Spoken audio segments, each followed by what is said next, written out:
여러분, 착하게 살다가 손해본 적 많으시죠? 착하게 살아야 될까요? 나쁘게 살아야 될까요?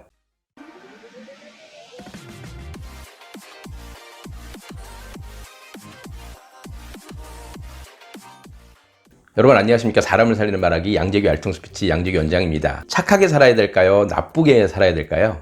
물론 나쁘게 살면 안 되겠죠. 왜 나쁘게 살면 안 되냐 하면 나만 나쁘게 살면 되면 괜찮은데 다른 사람까지 전염시킬 수도 있고 나로 인하여 다른 사람의 마음에 상처를 줄 수가 있거든요. 그래서 나쁘게 살면 안 되죠. 자, 그러면 착하게 살면 또 왜 나에게 좋지 않다고 하는 걸까요? 사람들이 그러잖아요. 착하게 살면 안 돼. 나만 손해야. 다른 사람 다 좋은 일만 시키고 결국에 자기만 손해라니까 착하게 살아봤자 아무 소용없어. 이렇게 말을 하는 사람들은 상처를 많이 받아본 사람들이죠.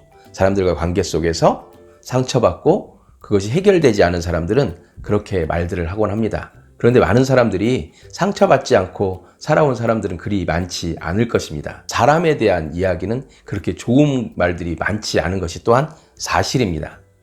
그래서 사람과의 관계 속에서 착하게 사는 것이 손해다라고 하는 것이 많이 상처를 받아보고 많이 살아본 사람들에게 있어서 저변에 깔려있는 그런 마음이라고 저는 생각을 합니다. 저는 그 부분에 대해서 말씀드리고자 하는 것이 아니고 착하게 사는 것에 대해서 말씀드리고자 하는 것도 또한 아닙니다. 저 또한 착한 사람이 아니거든요.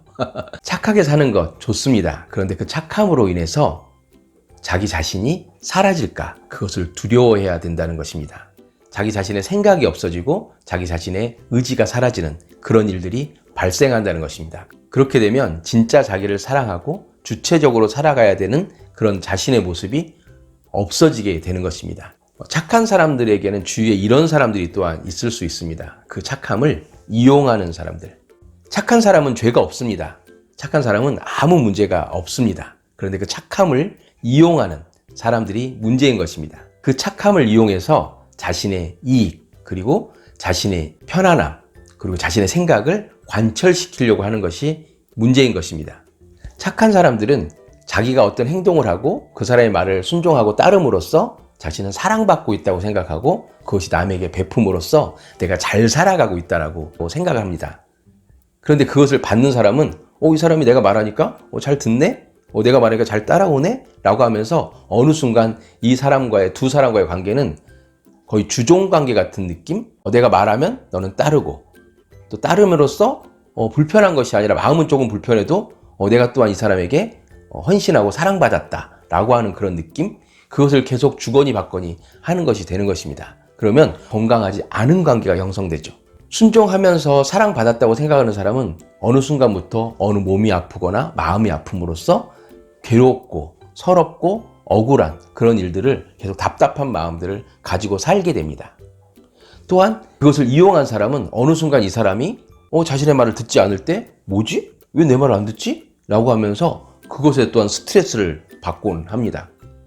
건강한 관계가 아니라는 거죠. 그 관계가 선생님과 제자 관계일 때, 그 관계가 부부 관계일 때, 그 관계가 부모와 자식의 관계일 때, 그 관계는 처음에는 보기 좋아 보일지 몰라도 점점 가면 갈수록 악화되는, 마음이 악화되고 관계가 악화되는 그런 일들이 벌어질 수 있습니다.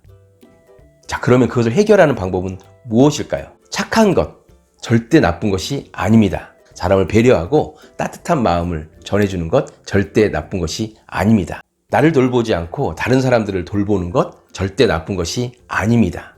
이것은 나쁜 것이 아니라 자신에게 그리 유익이 되지 않는 것입니다. 자기에게 먼저 유익이 되는 것들을 찾아야 됩니다. 그것은 어떤 것이냐? 바로 이것입니다.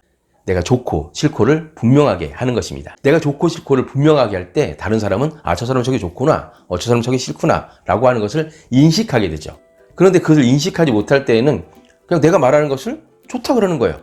내가 짜장면이 먹고 싶은데 착한 것을 이용하는 사람이 우리 짬뽕 먹자 그러면은 자기는 짜장면이 먹고 싶은데도 네 그래요, 짜장면 짬뽕 먹어요, 나도 짬뽕 사실은 좋아해요 라고 하면서 따라갔어요. 그러면서 그 사람은 어떻게 생각할까요? 얘는 짬뽕을 좋아하는구나 라고 생각하는 거예요. 그때 나는 짜장면이 좋아요 라고 말을 했으면 얘는 짜장면을 좋아하는구나 라고 생각했을 텐데 그렇게 말을 안 했던 거예요. 그러면서 답답해하는 거죠. 그러던 어느 날 야, 짬뽕 먹으러 가자. 그런데 사실은 저 짜장면 먹고 싶어요 라고 했어요. 내가 좋고 싫고를 분명하게 하기 위해서 그러면 이 사람은 말하죠. 뭐야? 너 짬뽕 좋아했었잖아. 사실은 저 짬뽕 안 좋아하고요. 짜장면 좋아해요. 라고 말을 해요. 그럼 이 사람은 황당한 거죠. 아니, 뭐야? 그럼 진짜 말을 했어야지. 이런 관계가 형성이 되는 겁니다. 그렇게 되면은 이것을 이용한 그 사람이, 이 착한 사람이 짜장면을 먹고 싶던지, 짬뽕을 먹고 싶던지, 탕수육을 먹고 싶던지, 그것은 전혀 개의치 않게 됩니다. 신경을 쓰지 않는 거예요. 그렇게 해서 자기 자신이 먹고 싶은 것. 오늘은 짬뽕 먹자. 오늘은 탕수육 먹자. 오늘은 짜장면 먹자로 그냥 가는 거예요. 그러면 이 사람은 어떻게 되죠? 힘들고 지치고 아프죠. 그것은 결국 그 사람의 책임일 수도 있는 것입니다. 그것을 강하게 말하지 않는 것, 자기가 싫은 것을 거부하지 않는 것, 자기가 싫은 것을 거절하지 않는 것, 그것을 거절할 용기, 그것을 거부할 담대한 마음이 우리에게는 필요합니다. 그것이 착하지 않은 마음이라면 그렇게 해도 괜찮습니다. 그것이 나쁜 마음이라면 그렇게 해도 괜찮습니다. 자기 자신을 지키고 자기 자신을 건강하게 만들어가는 것이 나를 사랑하는 많은 사람들에게 보답하는 길일 것이라고 저는 생각을 합니다. 자기 자신을 존중하고 사랑하는 그런 마음, 자존감이 높은 여러분들 되시기 바랍니다. 그래서 다른 사람의 눈치를 보지 않고 다른 사람을 신경 쓰지 않고 내가 정말 좋은 것, 내가 정말 바라는 것이 무엇인지 그것을 먼저 생각하고 말하고 실천하는 그런 여러분이 됐으면 정말 좋겠습니다. 그러기를 간절히 바라고 기도하겠습니다. 착하게 사는 것 좋은 것입니다. 그런데 여러분 마음이 상하지 않을 만큼 착하게 사시기 바랍니다. 여러분을 사랑합니다. 오늘 이 영상 좋으셨다면 칭찬과 격려, 구독과 좋아요 부탁드립니다. 감사합니다.